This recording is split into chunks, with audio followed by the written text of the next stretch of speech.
Whenever we watch a television show, we always notice the actors, but we rarely notice the people who work behind the scenes.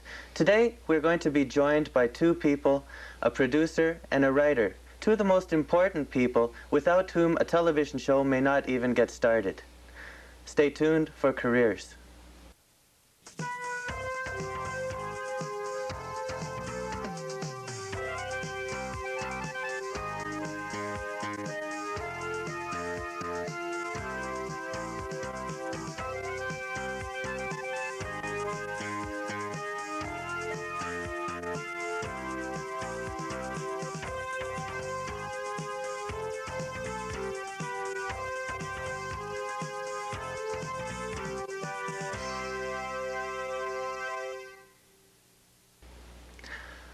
My name is Peter Wolfl, and welcome to Careers. Our first guest today is Ted Regan. He is a television producer who owns his own television production company, TRP. Welcome to the show, Ted. Thanks, Peter. Also joining Ted is TRP's head writer, Bob Gardner. Welcome, Bob. Thanks. I'm going to start with you, Ted. Before getting into the visual arts, you held a few other jobs in banking and in sales. Quite a switch from production. Why did you decide to make the switch into production? Yeah, that's something that just happened as a fluke, actually. I've always been interested in the visual media. And one Christmas, my father gave me a camera for Christmas. And I started shooting pictures. I really enjoyed it. I got a lot of compliments on it. And I was asked to do a friend's wedding, and then I was asked to do an actress for her portfolio. And then I started to get heavily involved in photography. When I was in photography, another friend of mine said, "Have you ever thought about getting into television camera?" So that was another tangent I went off onto. And then that led into television, which I was a cameraman person to start off with, and then got into directing and producing and executive producing and for CBC and TV Ontario, not at the same time. And how did you manage to get your first job with CBC? It's not a very easy company to get in with, I hear. Actually, it was during 1967. In going into any career, timing does play an important part in it. The year was 1967. CBC was looking for some camera people at Expo in Montreal at the time. And I applied and got the job as a camera person for Expo 67. And that was a contract that lasted for about 8 or 9 months. After that was over, so was I. But I'd made enough contacts within the corporation at that time to seriously apply to other departments, and eventually ended up directing in the children's department shortly after that. But timing is critical in any career, I think, and that helped me, obviously. What kind of sacrifices did you have to make? Did you find it an easy transition to make to get into television? I found it extremely exciting. The sacrifices, I was young, I was single, I didn't have any major responsibilities. I wasn't afraid of working a 20-hour day and not getting that much pay for it. I just loved it a lot. And looking back on it, I can't think of, I may have missed a few dates, but that's about as critical as it got. But apart from that, I don't think I had any real problems. Is that a sacrifice that people typically have to make, low pay, when they start out in, let's say, one of the television production houses? That's a good question. I think that might be true. In anything that you want, I was very, very fortunate in being able to make my hobby a career, or my career a hobby. My accountant still thinks I'm making my career a hobby, but it's really important. And I think the starting off, yes, I was. When I don't want to sound like hard done by, but when I started off in television, I was making $40 a week, and was working anywhere between a 60 and an 80-hour week. I mean, that was just the way it was. When I started off in banking, I was making $2,000 a year. So you had to take quite a cut in pay. Yeah, yeah. But since it was your hobby that you were doing anyway, to you, I guess at that time it wasn't really that much of a It wasn't that difficult, you know, and you do make the sacrifices if you really want something, and I really wanted it. I found it very, very exciting. A little bit glamorous, but being able to create something on videotape that you had, as a camera person, visualized and composed was something I found very rewarding, and seeing that particular shot in a television commercial or on air in a television program, I enjoyed that a lot. Okay, great. What were some of your most successful television credits? When I was with the CBC, I guess perhaps some of the programs that I enjoyed doing the most were programs that weren't very glamorous. They were programs involved around agriculture and resources in Canada. I got to see this country a lot, including Europe and the United States. But we were filming and doing stories on agriculture, fishing, forestry, and all the resources that man has. I found that really exciting because I really got to feel people. I enjoyed that a lot. I'm a bit of a people person. I have also worked with, you know, people like Peter Ustinov in the States, John Huston, lots of Canadians, Lloyd Robertson, that sort of thing, which I enjoyed a lot also. But I really did get off on that agriculture and resources a lot. How is success even measured? How do you know when a show is successful? I guess the only way I can measure success is if I get a warm feeling or a good, you know, success is someone is successful when they're doing what they want to do, I think. I'm doing what I want to do. In that respect, I'm successful. My programs that I work on along with Bob, we get all kinds of good response from their clients for the marketplace. In some cases, we had one not too long ago where our client, after finished watching the video that we'd produced for their company, almost started to weep. I mean, just because the video was such a reflection of their own selves. It was wonderful. So besides the financial remuneration, there's an awful lot of emotion involved in it, which is what I get high on. Okay. Bob, I'll be with you in a moment. Ted, regarding TRP, that's a company that you started. When did you start that? 1979, 1980. 79 or 80. Yeah. So in effect, you're also an entrepreneur. I think so, yeah. What prompted you to finally go out on your own?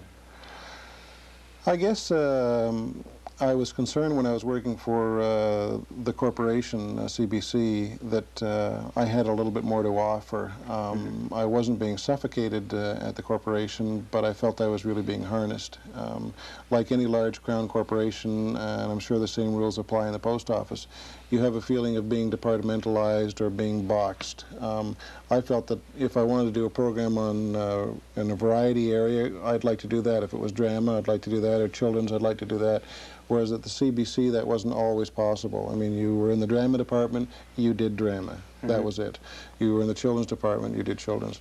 I found that when I got out on my own, I could explore any target audience and really get to know them and really study them and try and satisfy them through videos. I really enjoyed that a lot.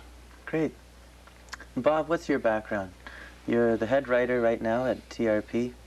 What steps did you have to go through to get to where you are now? Well, I think the major step was a great, wise choice I made to attend Ryerson at one point in my career, but subsequently after that, I recognizing that to be a good writer, you have to have as much information as possible. I went on to university and took an honors degree in literature and history, a master's degree, and then a doctorate in education, finally. But I like having a good time, and Ted and I laugh a lot, maybe too much, and we have a really great time working on productions. But it was quite a lengthy preparation, but something that, well, Ted mentioned that his work is his hobby. I think that's my feeling too. Well, after finishing your doctorate, did you go directly into TRP? Ted and I actually met. We'd both been involved, and our paths had crossed a number of times, and I certainly knew of Ted's reputation, and the exciting work that he'd done in drama and in children's and a whole group of areas.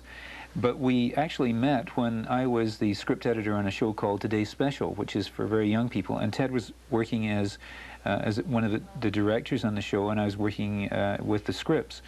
And we met a few times, and we talked about what excited us about television. And Ted asked me to participate in a couple of projects, and we really enjoyed working together, and that was 8 years ago. And as I've said many times, I built a shrine to Ted in my backyard because it's been a very successful 8 years. We've had a really wonderful time. It's been really interesting, the relationship between a writer and a producer. In getting back to when Bob and I first met, I really liked what he wrote, and thank God he really liked what I directed, and that's where the relationship started. Bob was really good at writing, although had done some directing and some producing. But then, I don't know whether you want to comment on that, Bob, but Bob was mentioning earlier on that when he wrote for something that he was going to direct, he only wrote for his directing capabilities.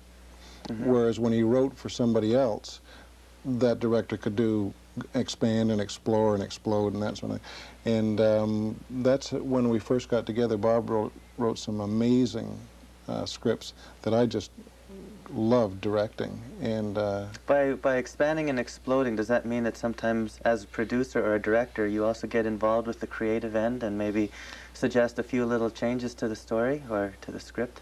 Well, I think one of the things is, I think that what I've learned, if anything, is that what you have to do is you have to try to find out what you're good at. I spent a lifetime not being particularly good at anything, and found out that through a process that my writing was my greatest skill. It was when Ted and I came together, there was a complementary activity going on. I sometimes, well, Ted was looking at a show, I think, Sullivan and Gilbert and Sullivan. I kind of think that we're a little bit like that, is that I certainly feel that as an individual, I have certain abilities, but in combination with a very good director, like Ted, that my work is better. It's always wonderful, you know, that you find that you're complimented for material, in your heart, you know that you only did part of it, but you know, you accept all the credit. It's only human. But the thing about it is that, so you see a script, which is maybe an imaginative to some extent, but you see it being taken further. You see it being expanded, and that really is gratifying. That really is fun. You should work. You should always, you know, this is a show about careers. The wisest thing you could say to the people who are watching is always work with good people. Always work with people who are perhaps more talented than you are, because they're going to make you look awfully good. Great. How do television writers keep television shows from becoming stale? How do they maintain that freshness? If you're going to have to do a show after show after show, I mean, eventually you must run out of ideas. One of the things is that, and this is something that Ted and I have explored a good deal, but it's something, of course, that has happened in the industry a lot, is that recently we were asked to look at a show, and there are 8 programs in this particular series. Initially, Ted had said, well, Bob could be the writer on this, but then as we thought about it, we decided that I could be, in fact, the head writer, which meant that what you do is you work with 4 other talents, or 5 other talents. You bring in other writers. You set up a formulation that they work with. You know who the characters are in the show and the situation and so forth. So that what happens is they are bringing a fresh point of view to the program all the time. And if you look at a program like Cheers or any number of shows that you like, The Golden Girls and so forth, they're not written by the same writer. There may be the same head writer, but they're being written by other individuals who are bringing a freshness and an excitement and a different sense of humor each time to the show, and that's why those things work. If you had the same person doing it all the time, that would be burnout. So as head writer, do you take more of an editing type of role then? Yeah, I find that in my function is that Ted and I will work on the concept. We'll be at the TRP offices and we'll be looking at the concept and we'll thrash that out. A good example, I think, is the No Name Show, which was a show that went on and won a number of awards for young people. We would work out what the formulation was. What does this show have? Who are the characters? We're going to have the Frantics. We're going to have a certain number of musical performers. And once we have that formulated, we put it into a Bible, a writer's guide. And then after that, we hand it over to other writers and they work on it. Okay, Bob, we're going to come right back to that in just a moment. We're going to take a little bit of a break right now. When we come back, we'll be still speaking about television production and writing as a career. We're also going to be showing a clip produced by TRP, which gives you an indication of some of their capabilities. Stay tuned. We'll be back in a moment. Welcome back to Careers. We're joined today by Ted Regan and Bob Gardner from TRP, and they're talking about television production and writing, respectively. Ted, back to you. We're going to see a short film clip right now. Can you give us a little bit of background? Sure. Peter, the clip you're going to see is from our show reel, and there's a segment of some of our clients that we've done teleconferences for, and also our corporate videos. So that'll just a small segment of that and give you an idea of what we've been doing. Okay. Okay, let's take a look at it right now then. Good.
That was really quite interesting. A lot of work must have gone into putting something like that together. Typically, your company really must have a very diverse set of capabilities, because there really were a lot of different shots there. Are you doing mostly corporate work? Mainly, Peter, the marketplace that we're working in now, the amount of demand for corporate videos is quite high. I don't know if your audience is aware of the amount of money spent on corporate videos. When they see television, they think broadcast television. Just to give you an example, last year in the United States, the budgets for ABC, NBC, and CBS, if you were to take those budgets 200% times that, was the amount of money spent on corporate videos in the United States last year. It's a huge market, absolutely huge. Companies are beginning to realize that producing a corporate video can become a very cost-effective marketing tool, product orientation, client or staff orientation, besides the point of purchase and trade shows and that sort of thing. It really is becoming very effective and very popular.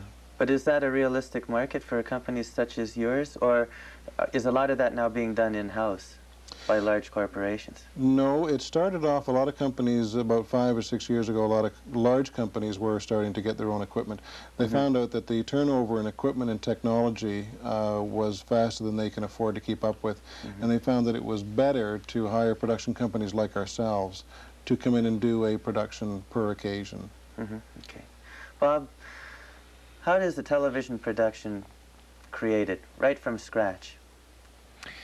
Well, it begins with probably a need. Most people forget that there has to be a need.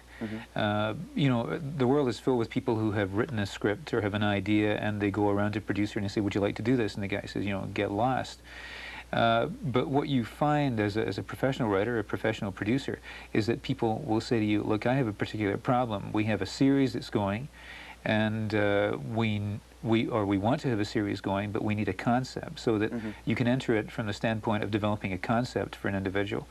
Then you further develop what is called a Bible or a show Bible. It's a guide that you know, describes who the characters are, what the situation is, what type, is it a drama, is it a murder mystery, is it a comedy?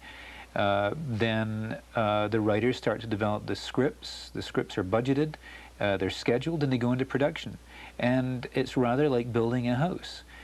People forget, you know, people think about creativity, which of course has to be there, and imagination has to be there, but there also has to be a very highly skilled, disciplined approach to the development of these things. And it's very much like a mechanical process. The greater part of it is budgeting. Do you have enough money to do the show? Really fascinating. Well, that must be a science in itself, the budgeting, because how do you know how much is this going to cost you? Well, the sort of thing that happens, I could give you an example, is that let's say one of the shows that TRP produced was called the No Name Show for TV Ontario. After we'd worked on the concept and we developed it and we said we're going to have a certain number of characters, we're going to have a certain number of sets, we're going to use animation and so forth, then Ted would say, "Okay, Bob, that's the concept, let's develop that into a script." So we'd put it into a script, so it would be all written down, and we'd have the ideas. At that point, Ted and his production manager, Peter Robertson, take over the material, and they do a complete analysis of it, and they predict how much that show will cost, down to the last dime. And when you do a script, don't you also kind of do a storyboard? The pictures associated with everything that somebody's saying? Sometimes, depending on the size of the production. Commercials are an obvious storyboard layout. But some of the larger productions that we've worked on, Bob has mentioned the No Name Show. In that case, we didn't get into a storyboard because that was a half-hour program. Right. It'd be very expensive, the storyboard. Well, yeah, and also a good writer, Peter, can write the visuals. I mean, a writer just doesn't say, Peter says, "Ted, how's television?" and Ted doesn't say, "It's wonderful." What the writer would do would describe the environment of the studio, talk about the graphics behind us, the color of shirt that Peter's wearing, the kind of environment that Ted's in, so that when the person's reading the script, they're able to actually visualize in their own mind's eye what this is going to look like. That's good writing. So a good writer will be able to create a storyboard in the reader's mind. Okay. So once it goes to production, then what happens? You've got the script ready. It's really an interesting process because after the script is developed, the writer really can go away. Often, after that initial process is undertaken, and if you're working with people you trust, generally what happens is you return to see the screening of the material, and you sit and you watch it and you say, my gosh, that's really, you know, I had one idea in mind that's a little bit different, but it's better than what I had in mind. You know, it's really interesting, Peter, because you may have written something like this, you know, man is walking over a hill with the cityscape in the background, and the sun is low in the sky behind clouds, and in the background music is playing a kind of a minor chord. Well, you write that, and all of a sudden you're at the screening, and there it is. Like the character's there, the buildings are there, the sun is there, the cloud is there, and the music is there. And it really is a wonderful feeling. And it's very seductive, you know, because you get to like that. You know, it's a tremendous feeling. It's a wonderful feeling. One of the, I might just mention an example, one of the scripts that Bob wrote for a client, Control Data, which is a large computer firm, I'm sure your audience is aware of it. And one of the sequences in it to explain how the company was stretching for horizons, for new horizons. Bob had written something to the effect that a Learjet is flying over a lake towards a sunrise. To prepare for that shot, we had to hire a meteorologist to find out what time of day, what kind of waves, what kind of cloud, what kind of sun, and when it was all going to happen, because the crew call was 3 o'clock in the morning. And we had to be in a fast-moving speedboat out in the position so that when the sun came up, we would be traveling in the right direction at a good speed on a day that we knew wasn't going to be cloudy, on waves that we knew weren't going to kill us, in a clear sky. That all had to be planned, you know, a week in advance. You can't get out there in the boat at 3 o'clock in the morning and wait for the sun to come up and find out it's cloudy and raining. Right. So Bob may write something like that, a writer might write something like that in a sentence, and it might take literally 7 or 8 hours to prepare for that 30-second sequence. Who hires the actors? Usually the director. Producer may well recommend some actors that will make the product more saleable, but the writer would usually do that in auditions. Okay. Ted Regan, Bob Gardner, thank you very much for joining us on Careers. Thank you, Peter. Thank you, Peter. As we finish off now, we're going to still take a little bit of a look at your video, the video from TRP. My name is Peter Wolfl. From all of us here at the studio, thank you for watching Careers. We'll see you next week.